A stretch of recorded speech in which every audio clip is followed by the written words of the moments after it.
You're listening to the Packernet Podcast Network.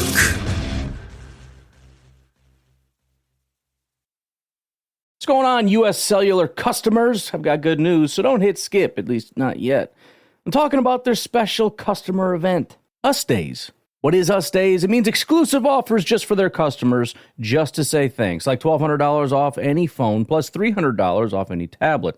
No, I didn't just misread that. They must really like you. Us Days at U.S. Cellular, exclusive offers just for you, just to say thank you. Right now, U.S. Cellular customers get $1,200 off any phone, plus $300 off any tablet. Terms apply. This episode is brought to you by Shopify. Forget the frustration of picking commerce platforms when you switch your business to Shopify, the global commerce platform that supercharges your selling wherever you sell. With Shopify, you'll harness the same intuitive features, trusted apps, and powerful analytics used by the world's leading brands. Sign up today for your $1 per month trial period at shopify.com/tech, all lowercase. That's shopify.com/tech. You feel this nervousness on the phone there? Sir, I've been trying to make an urgent phone call up there. I don't think it's something I want to do on an overseas phone. You gotta make some phone calls. Hang up the phone. Prank caller. Ladies and gentlemen, welcome to Packernet After Dark. This is the call-in show, the Packernet Podcast Network. If you'd like to call in, if you'd like to participate in the show, please feel free to do so. The phone number here is 608-501-0718. New callers go directly to the front of the line. We still don't have any new callers, which is a little bit sad, but that's okay. Because what we do have is Randall, also known as Randy from Minnesota. Hi, Ryan. This is Randy from Minnesota. What's up? Listening to your podcast about the Eagles. And I agree with you 100%. I don't get it, but actually I'm not too unhappy about it. I want people to continue to overlook Green Bay. I don't think it's going to be long where they won't be doing it. Also, if Green Bay goes up a couple scores on Philly, they're going to start seeing ghosts from last year. They're going to start thinking, "Oh my goodness, here we go again," just like the end of last year. There's nothing on Philadelphia that scares me, especially with what they've lost through retirement. Like you said, they've got all brand new people as coaches. I'm not really worried. I think there's a lot of East Coast bias we see playing out right now. And maybe just a lot of Green Bay fatigue for Green Bay being so good for the last 35 years. So I agree with you 100%, man. It's going to be a good game. It's probably going to be a close game, but there's no reason to think the Philly's going to come out ahead. So anyway, I love the podcast. Go Pack, go. But goodbye. Yeah, and I understand looking at it and saying it doesn't make sense. The Eagles shouldn't be this bad. They still have all that talent, most of that talent, that made them as good as they were. It's just very hard to believe that it's going to stay this way. You know, I understand that. But it's quite a leap to, number one, I mean, just completely ignore what happened and how things left off.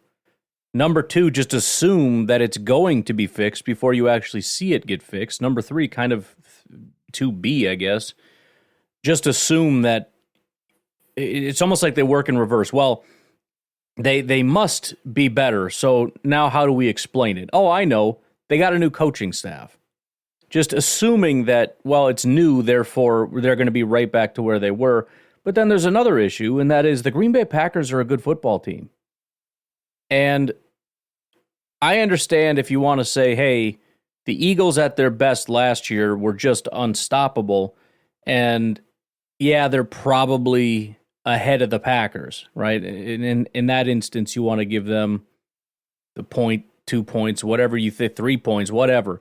But to see how bad this team was and still think, well, I'm still taking them over the Packers, despite the fact that we don't know if they're improved. They might still just be an abysmally bad football team, even if they're going to get better with this new coaching staff, there's no reason to believe it's going to be week one in another country with a team that is more familiar with the system that they're running and everything else, and a playoff team at that, with a quarterback that down the stretch looked to be top 5, top 3 type of talent.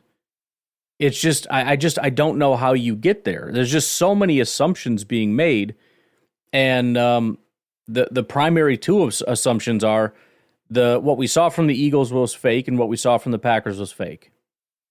That's the only way we can get there. I don't trust what I saw in the second half of the season from the Eagles or the Packers. I just don't trust it.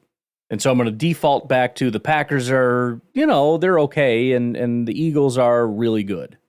And I don't fully understand that. I mean, again, I get it to some degree, but to assume it so strongly that you think the Eagles are going to win is pretty wild to me. Because if you just ran out if the Packers and Eagles played last season, the Packers would have won by 30 freaking points. It was that bad. We know because that's what happened the last time the Eagles played, and they played a team that was not as good as the Packers.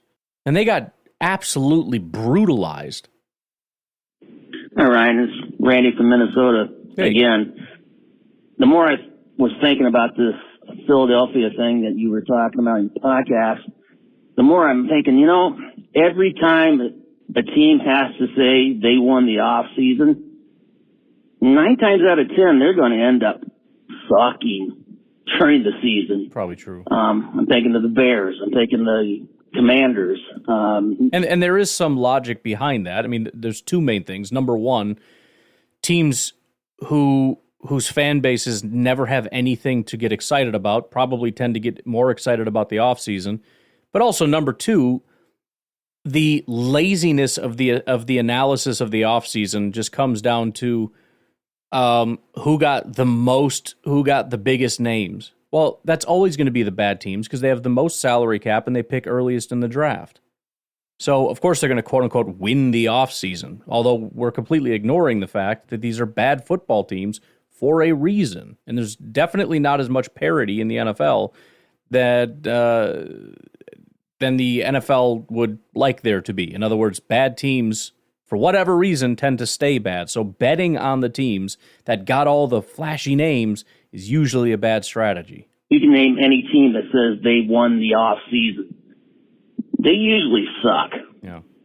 And it sounds to me that, like, with all the new coaching staff and all these new players that they got are allegedly going to be great, Sirianno is and probably not the GM, but Sirianno's playing for his coaching life.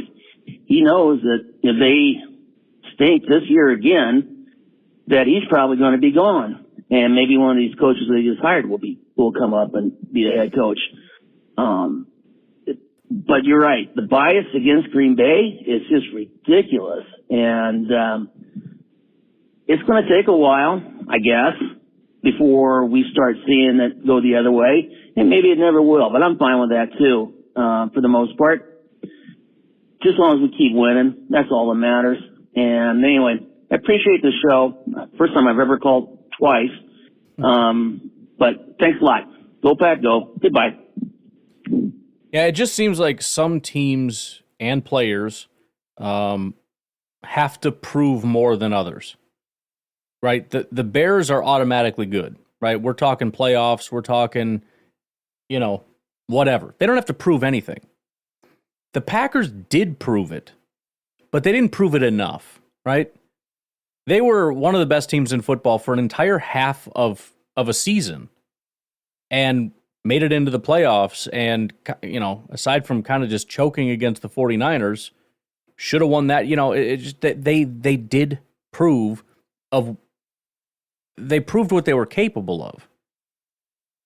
And yet we still have this, I don't know, it's just not enough, which is fair, but then don't turn around and tell me that the Bears are a massively improved team.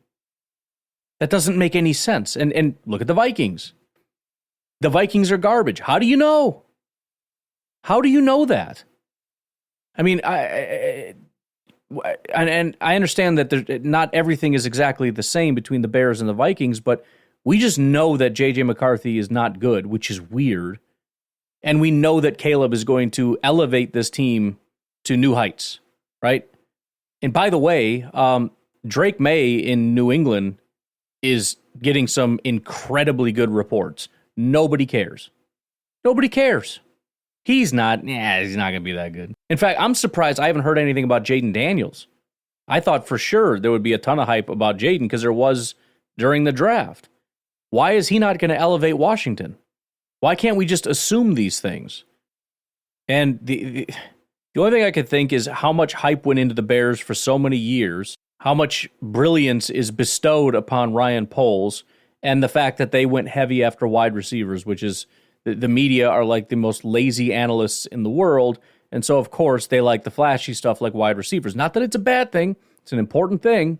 But they would rather you be reckless and unwise, like go get 3 wide receivers, including a guy that shouldn't have been acquired because you should have traded back, and another guy that shouldn't have been acquired because he's 32 freaking years old and it doesn't make sense at this stage of where you are as a team. It also doesn't make sense because you already have a number 1 wide receiver in DJ Moore. If you're going to get a 32-year-old because you wrongly think you're going on some Super Bowl run this year, pick a different position. Go get a pass rusher, get a defensive tackle, get another corner, get a tackle.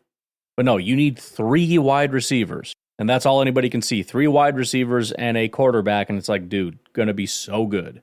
And again, maybe, but they, for whatever reason, they don't have to prove, and they never have. They've never had to prove anything. I mean, it's actually the opposite. Justin Fields proved he was garbage for 3 years, and that entire time, everybody was convinced that he was really good based on what he did. You can be bad and still be considered good if you're the Chicago Bears. If you're the Packers, you can be good, and it's, we'll see. If you're the Eagles, you can be garbage, and it's like, yeah, but we love you, so we know you're going to be good. I mean, these certain people fall in love with certain teams, and I'm not entirely sure what the reasons are, but the Packers are just not one of them, and you're right. Maybe it does have something to do with the fatigue of it all, but they're not in the cool kids club, and man, do they want the Bears to be good more than anything. I mean, I wish I could come up with a different example so it doesn't just sound like I'm being biased, but I can't think of any. Maybe Kyler Murray. But they don't hype up the Eagles. Nobody expects anything from the Eagles. Nobody likes the Eagles. And honestly, Kyler Murray has been good in stretches. So I tend to think he's a little overrated. But I also know that he's probably accurately rated because he is quite good. But he just never plays because he's injured and he's very volatile. And I think everybody acknowledges that. I mean, I can't think of another situation. Who's like the darling of the media that everybody hypes up that's just never good? I mean, it's not the Bills or Miami. It's not the Jets. It's certainly not the Patriots. I mean, the Patriots are much like the Packers, where they've just been written off. You know, it's like, you're done now. You suck now. It's not the Texans. It's not the Colts. It's certainly not the Jaguars, which is surprising because they have Trevor Lawrence. You would think there'd be a ton of hype. I don't hear anything about the Jaguars. Nobody cares. It's not the Titans. It's not the Ravens. Cleveland, certainly not. Pittsburgh, no. Cincinnati, I mean, kind of, but not really. I don't think anyone expected them to be 9-8, but that's obviously Joe Burrow is incredibly talented. It was a setback. Kansas City, no. Denver, I mean, maybe a little bit Denver, but I don't think anymore. I mean, there might have been a period of time because they had a couple wide receivers that everybody refused to acknowledge was not as good as everybody thought, but not anymore. Raiders, no. Chargers, no. Dallas, no. I mean, I think Dallas is liked, but they had 12 wins last year. Eagles, no. Giants, no. Commanders, no.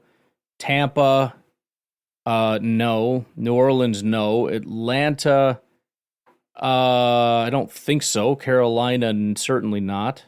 Detroit, no, because they did kind of get, you could maybe argue for a couple years when they still couldn't get into the playoffs, and we talked about that. You know, they're getting a lot of hype for a team that can't even get into the playoffs, but they were getting progressively better every year, so the hype was kind of real. It was just very slow. The Bears, yes. Minnesota, no. Green Bay, no. San Francisco, no. The Rams, I don't think so. I mean, they won 10 games, so they're not a bad football team. Maybe they get a little bit extra hype because we're still on that whole McVay is some kind of a god complex thing. Maybe a little. I don't know. The Seahawks, no. Arizona, no. I mean, I don't know. Maybe I'm missing something. Maybe there are some other teams and I'm just not hearing it as much. But I've never heard of a team get so much hype and talk about how great the quarterback is and how great the coach is and how great the GM is and how great they're going to be this year and they're going to win the North and the quarterback's going to win the MVP and it's like they are. This is like the worst the Bears. This is even for Bears history. These past 4 or 5 years have been some of the worst the Bears have ever been. I mean, I think last year, what year was it? 2020. No, yeah, 2022. I think last year was like their worst year ever. Last year's in like, the year before the most previous one, 2 years ago, whatever. How does a franchise with a bad history going through one of the worst patches they've ever had in their history get so much praise? I don't understand it. But yet, again, the Packers, they did it. This is a team that has a history of drafting and developing quarterbacks. This is a team that trotted out their new quarterback, and he was one of the best in all of football when he got going. And they've got impressive wide receivers, which everybody seems to really like, but I guess not good enough. And they always have good offensive lines, and they had another one. And they have a play-calling head coach that has really proved to be quite impressive. And, they got 2 huge names in free agency, probably the only 2 real young, big-name guys, a top 5 safety and a guy that was the number 1 running back in football 2 years ago. They also drafted another running back. And they got 2 young and, 2 young tight ends that were really starting to look quite good down the stretch. And they've got a defense that is loaded with first-round picks, and they went out and got a new defensive coordinator. Like, it's not hard for me to write this for you. If you want to just play the game that you play with so many other teams, I mean, if we gave the same amount of just fake hype that we give to other teams, specifically the Bears, the Packers are automatically winning the Super Bowl.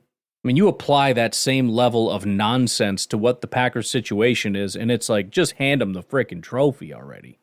Anyways, I'm getting a little rambly. You're getting me all fired up here, Randy. Why don't we take a break? We'll come back and hear from Mr. Uncle Rico. Mr. Uncle. Stupid. What's going on, U.S. Cellular customers? I've got good news, so don't hit skip, at least not yet. I'm talking about their special customer event, Us Days. What is Us Days? It means exclusive offers just for their customers, just to say thanks, like $1,200 off any phone, plus $300 off any tablet. No, I didn't just misread that. They must really like you. Us Days at U.S. Cellular, exclusive offers just for you, just to say thank you. Right now, U.S. Cellular customers get $1,200 off any phone, plus $300 off any tablet. Terms apply.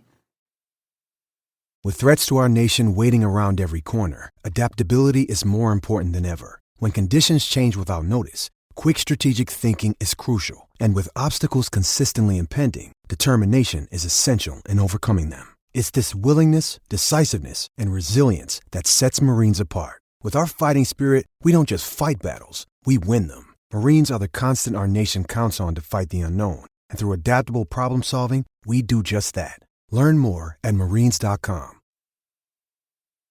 You're a podcast listener, and this is a podcast ad. Reach great listeners like yourself with podcast advertising from Lips and Ads. Choose from hundreds of top podcasts offering host endorsements, or run a reproduced ad like this one across thousands of shows to reach your target audience with Lips and Ads. Go to lipsandads.com now. That's LIBSYN ads.com. You're a podcast listener, and this is a podcast ad. Reach great listeners like yourself with podcast advertising from Lips and Ads. Choose from hundreds of top podcasts offering host endorsements, or run a reproduced ad like this one across thousands of shows to reach your target audience with Lips and Ads. Go to lipsandads.com now. That's LIBSYN ads.com. Yo, Ryan, it's your Uncle Rico. What's up, man? What's up, bro? Rainy Sunday before Memorial Day here. A lot of graduation parties. A lot of food to eat, good food. A lot of cake. good cake. A lot of beer to drink, cold beer. Anyways, I was just listening to the pod. You're talking about AI, and I just want to put in my 2 cents about AI. It's frightening. AI is frightening. It scares me. The future scares me with that stuff. I get it. It's coming. Not going to stop it. But I don't know. I just don't know what people are going to do when AI takes over. What are people going to do? It's like one of those movies like Wall-E. They're just all going to sit around and do what? I don't know. It's going to take so many jobs. I mean, to be fair, the whole sitting around thing, you don't have to participate in that. I just think most people will because it's just going to be too tempting of an offer. But you're still going to have your Stephen Alaskas that are like, nope, I'm going to go chop down a tree because that sounds more fun to me. I don't need to go fly around in space and stuff. That people do now because it'll do it like quicker, faster, better. What are they going to do? Because those people, I get there's got to be a lot of IT people and things like that, but the people whose jobs it's going to take, a lot of them aren't going to be IT people. They're going to be people who have low-level jobs where IT can do it. Just, shows up every day, does their job. What are they going to do? I'm frightened. I don't know. What's your take on that? Talk to us, buddy. Oh, go Pack, go. Hopefully it won't take their jobs. Later out. Well, the funny thing is when the whole thing kind of started, one of the things that they realized is it's actually not the low-level people that are going to be losing their jobs. It is sort of the, I guess, mid to high-level people. It's the IT people. It's, I don't want to say lawyers because there's probably going to be a lot of skepticism about robot, but I mean, anything that is mostly knowledge-based. Janitors are not going to lose their job. I mean, at least not immediately. I did see that there are some actual physical robots cleaning bathrooms and stuff like that, which, I mean, if I can super annoy the AI, if you don't like AI, you're really going to hate these personal robots that are absolutely going to be a thing. I don't know how long it's going to take, but again, it's another thing where there's so much money being put in. There's now so many robotics companies. Everybody knows about the Boston Dynamics, but Boston Dynamics is just mostly focused on I don't know what the heck they're doing, but again, you got Elon Musk creating a robotics company. You've got 10 others, and they're advancing pretty rapidly. And the only question, it's the same with AI. It's just a question of cost.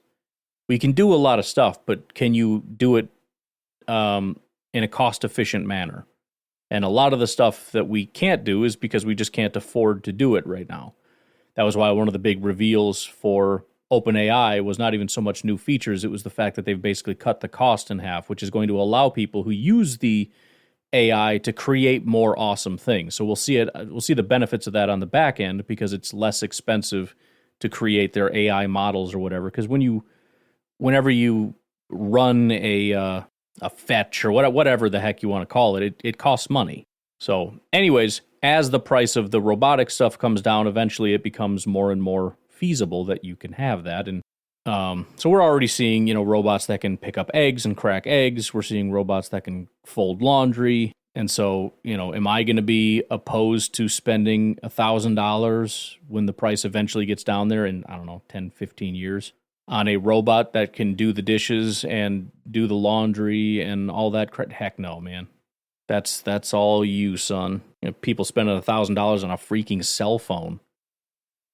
And granted, the first time it might be closer to $50,000, but at some point, maybe it'll be 50 years after I'm dead, it'll be $1,000. I don't know, but that's really going to freak people out, I'm sure, because those are the ones that are supposedly going to strangle us in our sleep. But it was funny. I just saw today somebody, I think it was like at the UN or whatever, some national stupid thing.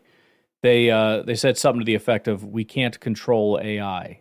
And I thought about that for a second, and I thought, that's either an extremely encouraging statement or an extremely terrifying statement, depending on whether you're more scared of AI or people.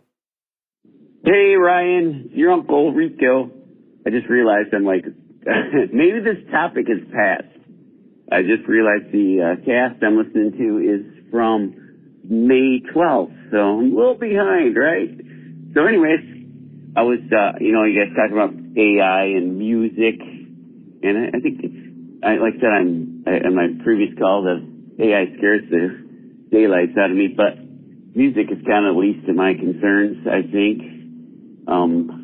I mean, granted, AI, yes, can make some awesome music, but I don't really think people will connect with it much. I recently made a trip to Nashville, not for the purpose of music, but I did go downtown, and there's a lot going on, and it's all kind of on the premise of personalities and celebrities and, you know, I mean, live music, really. I mean, nobody wants to go to the Microchip Saloon, I don't think, but everybody wants to go to the Kid Rock bar and the Blake Shelton bar and the Miranda Lambert bar, you know, all the bars that are owned by these celebrities. And really, just because there's a name on it, you know, maybe they think they're going to bump into them, maybe. I'm not sure. But, I mean, live music is a huge deal. You know, it's at even local taverns and stuff, you know. I mean, people can go put money in the jukebox anytime and get music. But if there's a live band, that's a thing.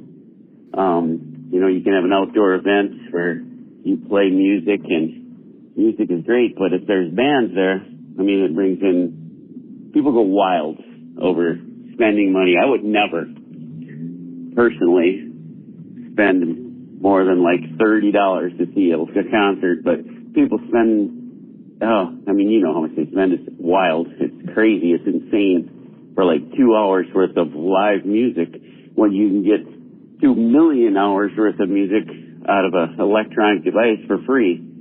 So you know what I'm saying? I really, that end of it doesn't really, I don't think, you know, I mean, maybe the AI will make it even easier for the actual musicians to make the music, I'm sure, for sure, or whatever, but I don't think that AI is ever going to replace,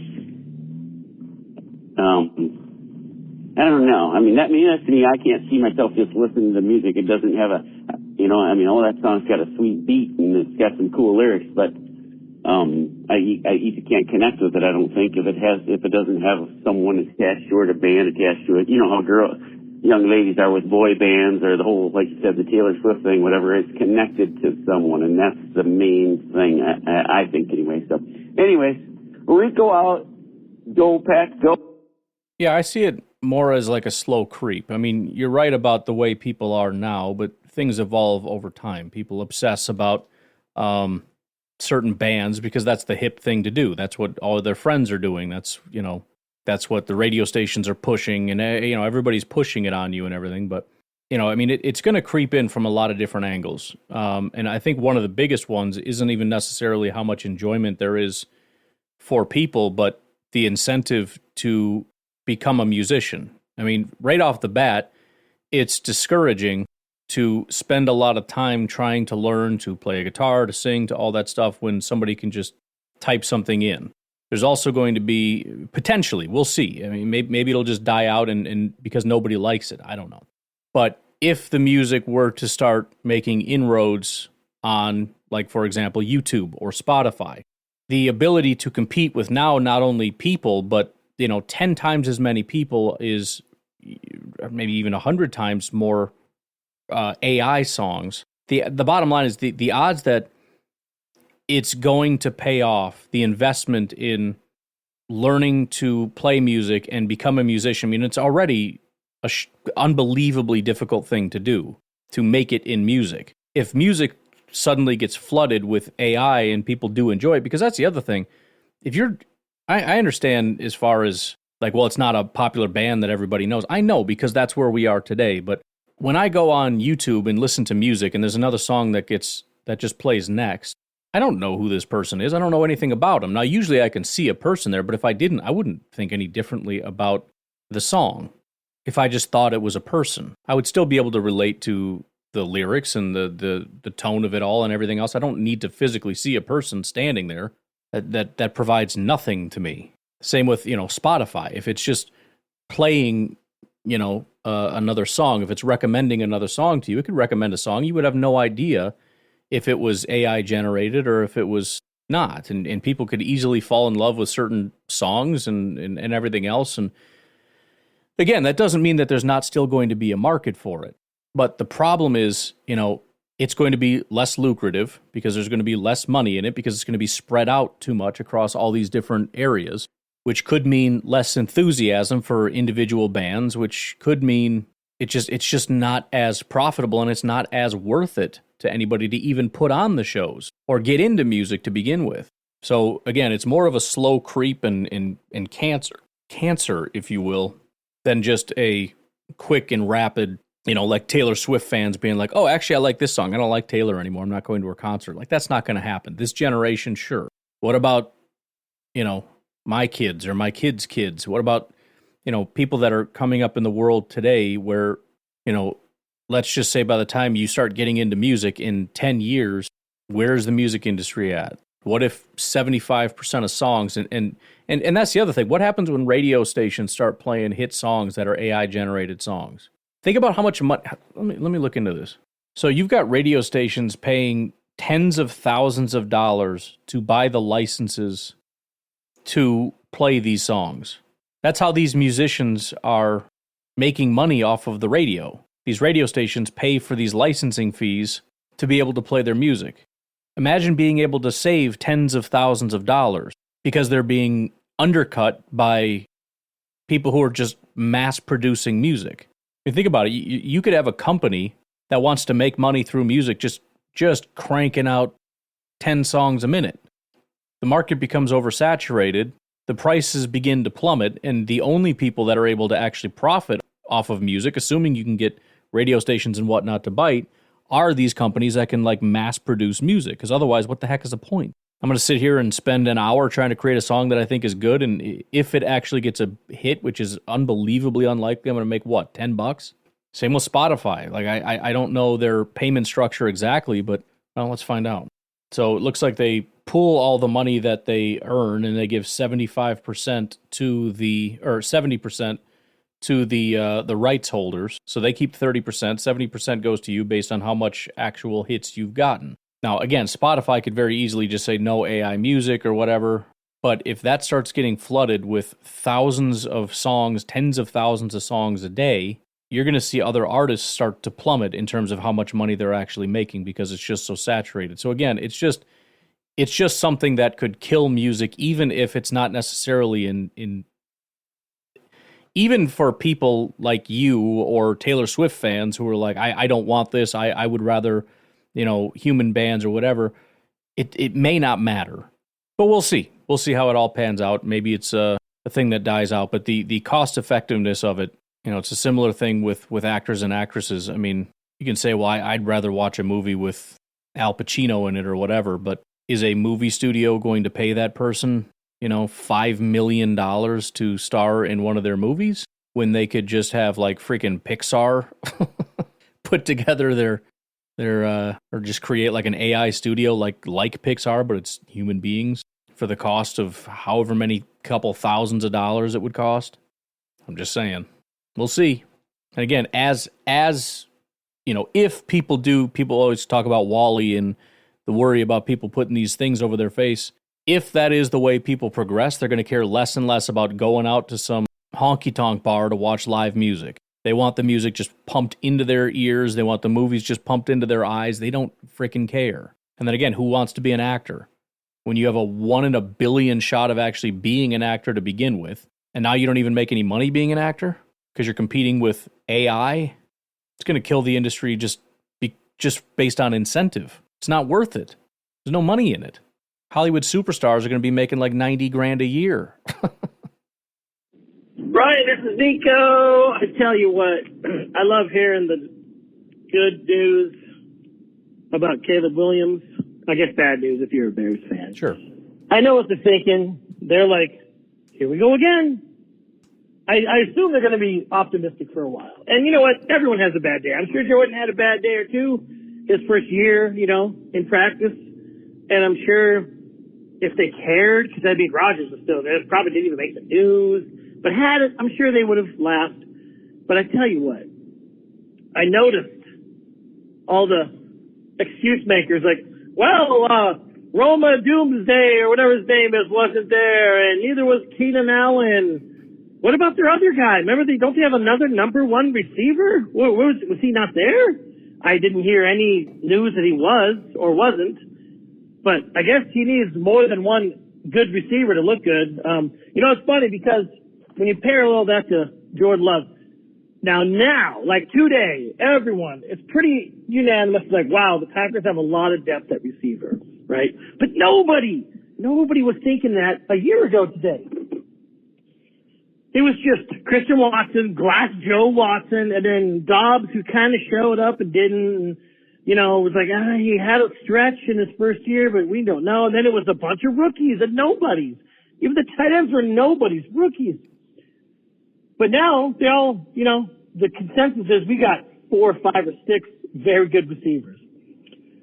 So does Caleb Williams not have the ability to make his nobody receivers look good? I don't know. It's an interesting point. Maybe he just needs 3 number 1 receivers because, that's what they have now. They have 3 number 1 receivers. But yeah, it's just glorious. I'm kind of a weirdo. I'm kind of against you as though you want the Bears to be absolute crap. Don't say it. I want to win, but it's funner when they give up a little fight, No. Like when the big brother who's 15 beats up the little 8-year-old brother, not the fun. And I've seen it both ways. I've been around long enough to where, it was a dogfight. I miss those dogfight games, No one remembers the 45-10 games. We all remember the passes to, what's his face, Cobb in 4th and 13 or whatever to win the game. But anyway. Yeah, that's called PTSD. Of course I remember it. It was traumatizing. I hope he's a little good, but I do welcome the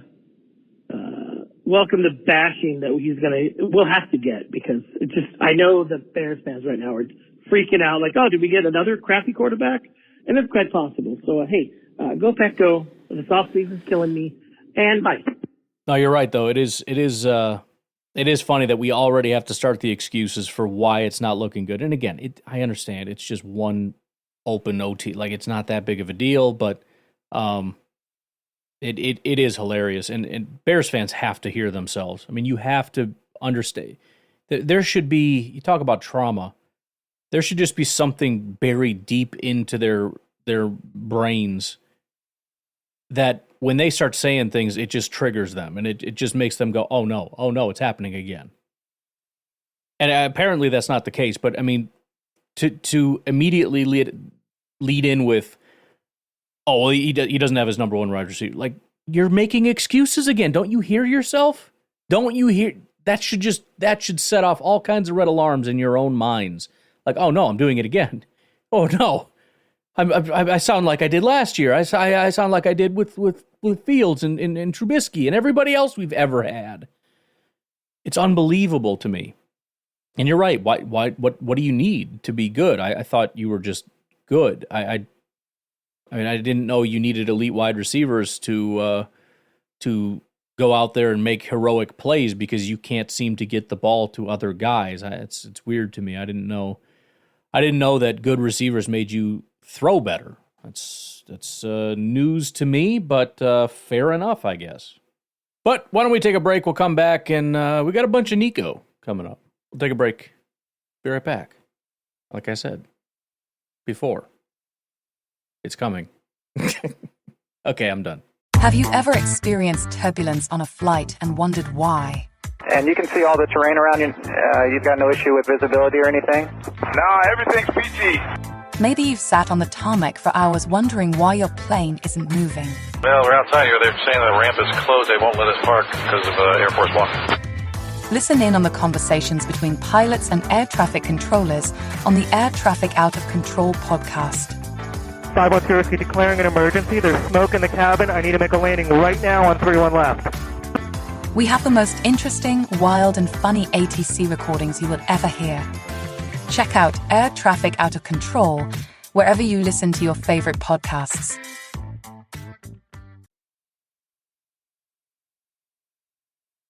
Brian, I just want you to know that I like... Did you call me Brian, dog? Did you call me Brian? Can't be doing that stuff. Your evil twin, deep voice Ryan, he's pretty cool. I was kind of liking the podcast with the deep voice, you know, and then I was kind of bummed when it switched back to normal, good Ryan. Oh, did it switch back? But yeah, no, I like it. I think it's kind of cool. If you could at first I thought it was settings, because I remember one time I listened to your show, because I'm a boomer, I listened to your show for like a week with you on like 3/4 speed, and you were talking like this. And I'm all, did I do that again? But no. Like, oh, that's right. Every once in a while, your voice gets deepened. I remember I did it in that commercial. Thought that was awesome. Yeah. But no, I like evil deep voice Ryan. I don't know if you remember Jay Leno when he had a talk show. He had a persona that was Evil Jay. He would say evil jokes, which nowadays would not even be that bad. But back then it was like, oh, he teased the supermodel about being fat, But it's normal now. Look at Tom Brady's roast, for crying out loud. But no, I liked it. And I'm not saying deep voice evil Ryan has to be evil, but if he's like the opposite of you, I feel like you were fairly good. So it would be boring to have two good Ryans and one just with a deeper voice. I think it's funner and probably more, way things yin and yang, that deep voice evil Ryan would be evil. So, and plus there's evil's in his name. So, I mean, if you didn't catch that. That's true. That's but anyways, a good point. Oh yeah, I like evil deep voice Ryan. He probably really hates the Bears, way more than you, because he's evil. But anyways, Beto and peace. I'm driving to work and Anyways, bye. Yeah, so and this has happened several times, but I think I've caught it every other time, aside from that commercial that I just decided to pass through rather than redo the whole stupid thing, although I didn't need to read. Anyways, essentially what happens is it's a setting on here. It has to do with the amount of hertz or whatever, and I can change it. I could do it right now, but I don't want to because I'm going to mess something up. But what happens is when I create those songs and put it in the beginning, it kind of opens up and it's like, okay, these are your settings. And for whatever reason, the settings is different than the normal settings that I have, so that when I record my voice, it records at a faster rate or slower rate or however that works. And so it makes my voice sound like that. And apparently I just never went back and needed to listen. Like a couple times today I've had to go back because I got to go upstairs or whatever. I come back, okay, what the heck was I talking about? And usually that's when I would have caught it. Apparently I was just running straight through and I didn't really think about it. And so, yeah, the music at the front changed the settings and it just did that. And then it's when I started getting messages from people like, oh, what the heck is that all about? And I was like, oh, people think I do that intentionally, which I guess is a good thing because people realize that it probably is something I would do because I find it funny. But in this case, I did not, and I probably wouldn't have because I assume some people would find that annoying. Maybe not. I don't know. So one of the good things about doing a daily podcast, and oftentimes twice daily podcast, if you have a bad one, it's not that big of a deal. To me, anyways. It's like, whatever, try tomorrow, see if that one's better. Ryan, how are you doing? I'm all right. Nico in Idaho. What's up, man? So, listening to some stuff today, and my brain was doing this little thing where it wanders and shoots off into a lot of different directions. Mm-hmm. It's fun for me, maybe not like for everyone, but I got to thinking, what are defense coordinators that are going to have to play against us? Like, what are they thinking? Because in years past, we always had like that one dude, right? It was Devontae for a while. It was Jordy before that. Before that, it was Jennings. Now we had some accomplished other people with him at times. There was Driver, there was Hoodie, what's his name again? And some other dudes that were decent on the side. We had that other dude too, number 12. Back in the day, he was pretty dang good. He's all right. But there was times when he struggled. I think of the season after Jordy left. He struggled. I think that was the year he also had like 50 throwaways, which was by far the most in the entire league. Oh, NFL history, I think. So yeah, a good quarterback can make, can make a iffy receiver, but I really think it helps to have a good receiver and a good quarterback too. But there was a lot of times when if you just shut down one or two playmakers we had, you could kind of stick a fork in our offense. I don't know if you can do that now. We got receivers. Like, what are you going to do with receivers? I mean, you kind of have to double team Watson because he's just too fast and big. I guarantee you, I can't. It's going to be game one because you know they're going to do it first. They'll leave a single coverage and no deep cornerback, and I would lay money on it. If they ever, in game one, when they line up like that, Christian's just going to just fly down the field. And they may or may not get something out of it, but we've all seen the replays. When he streaks down the field, he's open every time. But, so you kind of have to double team him, But then we got this is the weirdest group of receivers I've ever seen. Like, they're all decent. Like, above average decent, Yeah. We've had more than one good receiver before in the past. But I don't know if we've ever had, do we have 4 number ones? That's crazy. But I'm a little crazy. Oh, wow, look at this. Look at this. Time flies. Hang on a second. So if you double team with Christian, you got Dobbs. He just gobbles up the center. You got Reed. That guy is like, I'm not going to say he's better than Cobb after 1 year, but he is very much like prime Cobb. And I think he's got a very high ceiling. And Tay Wicks, it's like having a little mini Devontae out there. That dude can run a route to twist up your guts. That's all I can say. There's times when you look at a replay of him running a route, you think it's Devontae Adams with a different number. I'm not kidding you. The receiver-wise, I would be afraid. And I'm not even, let's throw in some tight ends. Those dudes proved it. Man, if they stay healthy all year, it's a lot to handle. We haven't even talked about running back. What's going on with running back? Oh, yeah. We have that one guy who was the best in the league not too long ago. I know he had a little down year last year, but he played for the Raiders. The Raiders are like the AFC Bears. It's like whatever they put their hands on turns to crap, right? Just absolute dumpster fire. The Raiders stink. So, you're gonna stack the box on old Jacobs? I bet you if you pulled up some stats, find out that dude can do pretty good against the stacked box. But then when you stack the box, you're leaving the receivers wide open. Now, I'm not even going to talk about a tight end, throwing up a quick block and rotating out. It's just defenses are going to have a hard time next year. And yeah, I think this every year, but I've never had this kind of wow.